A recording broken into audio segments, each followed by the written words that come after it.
Hi folks, welcome to today's lesson on linear regression. Regression is basically an extension of correlation that we've talked about earlier. And to help you understand this further, I thought it would be good to try a concrete example of when regression might be used with some actual data.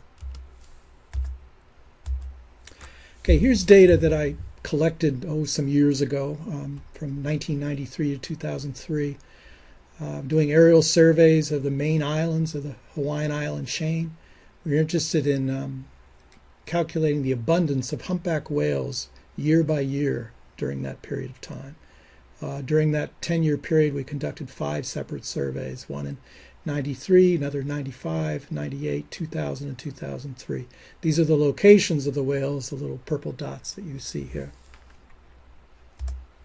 We applied what's called distance sampling technology to estimate abundance of these animals.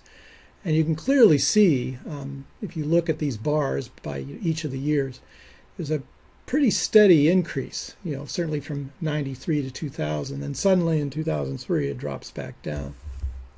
There's several questions that come to mind when we look at this. One is this trend reliable? And by doing linear regression on these data and then looking to see if the trend is significant, we can answer that question. Secondly, what is the average trend? In other words, what is the average rate of increase per year, assuming in fact that that trend is reliable? And if it is reliable, what's the predicted abundance now, some 12, 13 years later? What is, where are we at? Or 11 years later, what have you.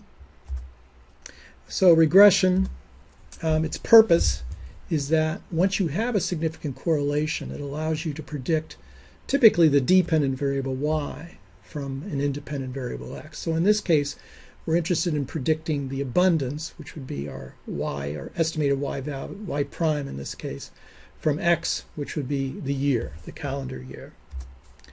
So y prime in the regression formula that you'll see in a minute indicates the predicted value of y. So y by itself, with no tick mark next to it, refers to the absolute or the known value of y. We say that regression provides a least squares estimate.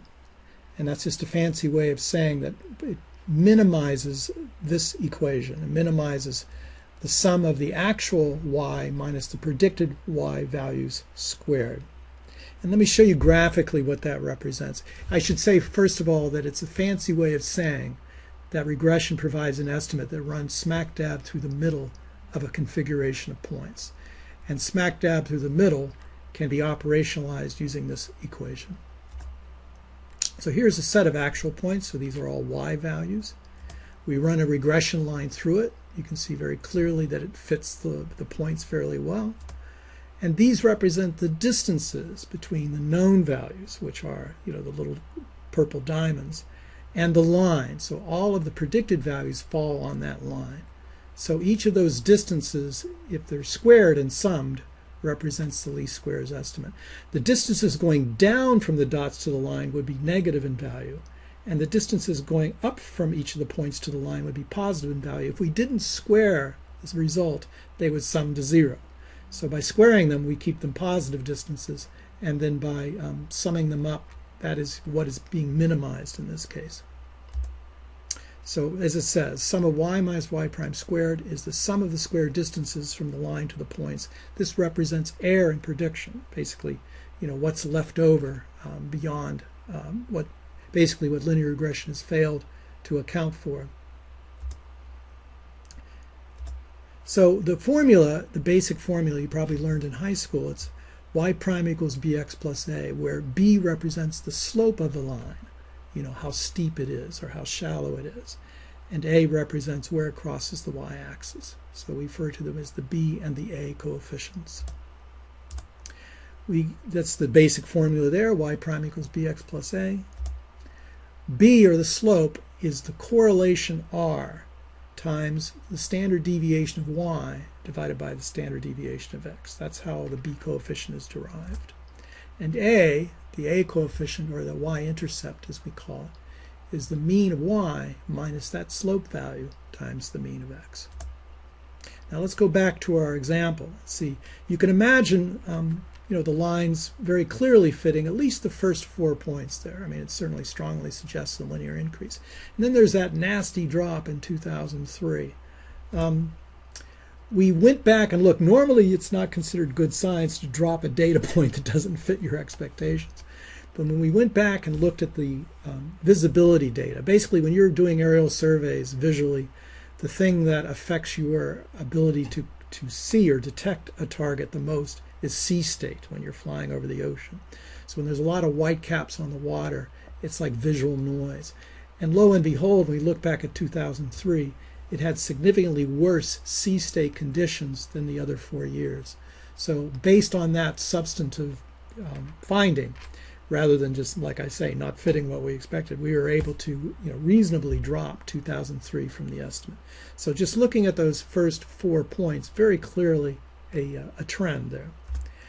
And when we calculated regression, we came up with a significant result. That's an F ratio there, 47.85. P less than 0.05 means it's significant linear trend at the 0.05 level. Then we looked at the average trend. Remember, we were interested in that as another object of interest to derive from this equation. It represented year by year an average rate of 7% per year.